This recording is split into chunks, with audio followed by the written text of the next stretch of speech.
This is Dr. Stewart from Timonian Foot and Ankle Center, and I'd like to spend a little bit of time talking about warts.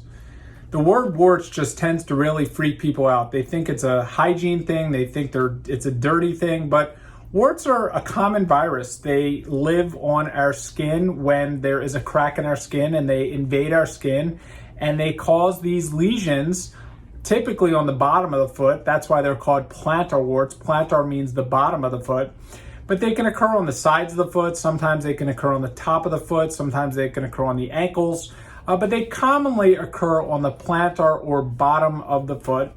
And they're a virus. They're HPV virus. The same warts that get on your hands are the same type of warts that get on your feet. The warts that affect your feet are not going to cause other warts in other areas of your body other than in your hands. But warts are a virus and they are contagious. And warts basically enter your skin through a little crack in your skin. So let's take a look at a picture to see what warts on the foot look like. And it's important to know that warts are viral, so they're benign. It is uncommon, very, very uncommon for a wart to turn into a cancer or a carcinoma. There is a condition called verruca carcinoma, which is very uncommon, and it generally happens in very, very severely immunocompromised patients. And I've seen it one time in my career in a very, very sick person who had cancer and end-stage renal disease and diabetes. But generally speaking, warts are benign. And they're characterized by these areas on the bottom of the foot that look like little, people describe them as little seeds, black seeds. And what these little black seeds are is actually blood.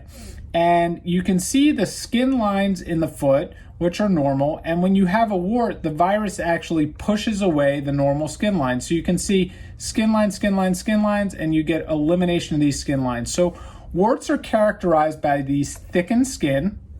And there are two layers of skin called the epidermis, which is the top layer, and the dermis. And warts actually live in the second layer of skin, the dermis. That's why you see, that's where the blood supply is. That's why you see these little red dots.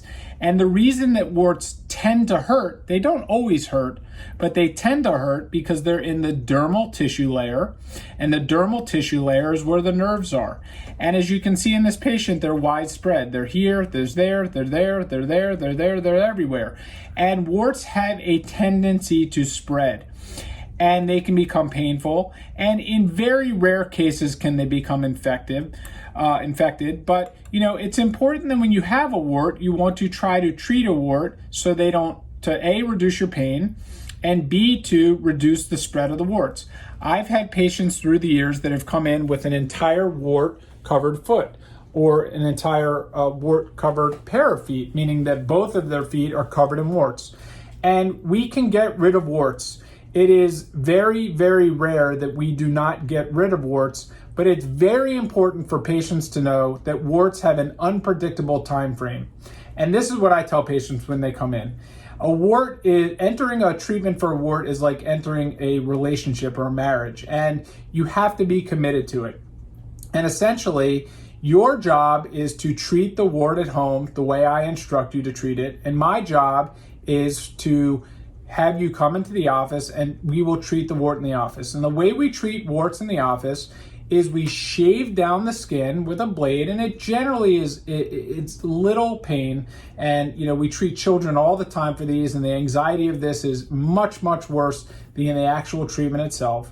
And we shave down the lesions, and we put some medications on in the office that are very strong acids, and you cannot put those acids on at home.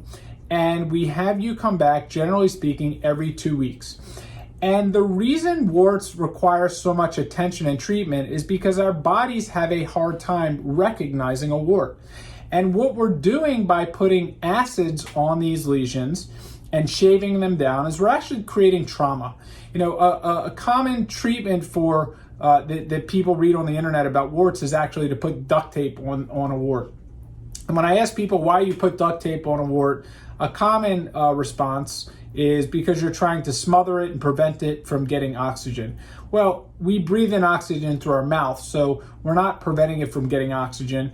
What you're really supposed to do, and I don't suggest this because this is very painful, what you're supposed to do with duct tape is you're supposed to push it against the skin as hard as you can, let it sit there for a minute or two, and then yank it off and rip it off. And obviously, what would that do? That would hurt. That's why we don't recommend it. But the idea behind me telling you how duct tape works is to give you an idea of how our body needs to respond to warts. We actually need to induce some trauma because our body has a hard time identifying the wart in the dermal tissue layer. So we are stimulating an immune response.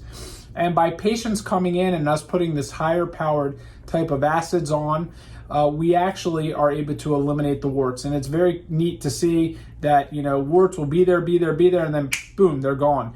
And, it's very rewarding to see patients that have these warts that come in all over their feet. And if they stick with the treatment, we can literally eliminate them all. And sometimes you will get a little residual scarring, but most of the time you can't even tell they were there. Now, it's very common for warts to be frozen up with liquid nitrogen. I don't do that in my practice. It's well within the standard. The reason I choose not to do it is because liquid nitrogen can leave a little bit of scarring, and in my hands, I just feel that that shaving them and using acids works very well. Cutting warts out, I generally don't do. The reason being is because I have cut out warts before in the early part of my career, and I found that they grew back.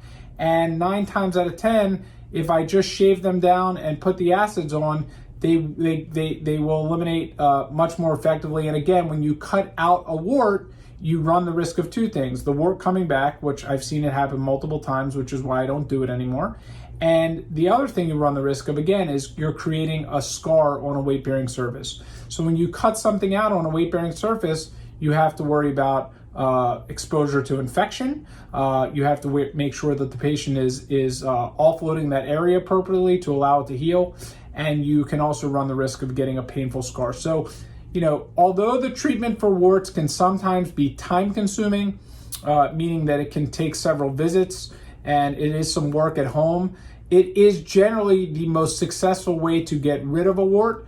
And you will find that you can eliminate these warts and prevent scarring. So, don't pick at the warts. If you have warts on your feet and you pick at them, you can get them on your hands, you can spread them. Patients always ask, well, what about my wife and my husband and my kids? And I don't want them to get them. If they're going to get them, they're probably going to get them, meaning that you should not go out of your way to rub your feet on each other. You should make sure that you're using proper hygiene, washing your feet, changing your socks, trying to be courteous and avoid barefoot walking so that you're not spreading the virus. If you want to spray the bathtub down with a little Lysol after you take a shower or bath, certainly doing that. But they're very hard to you can only do so much, meaning that if you use common sense and proper hygiene, you will likely avoid it. But if you live in the same house with someone, there's a chance that you will spread the wart. And it is not uncommon for me to see several family members together for warts, and that's just the nature of warts. But a lot of times, once we're eliminated and get rid of them, they're gone. So if you'd like to learn more about plantar warts, if you think you have a plantar wart, feel free to schedule a consultation on this page or give the office a call. Thank you.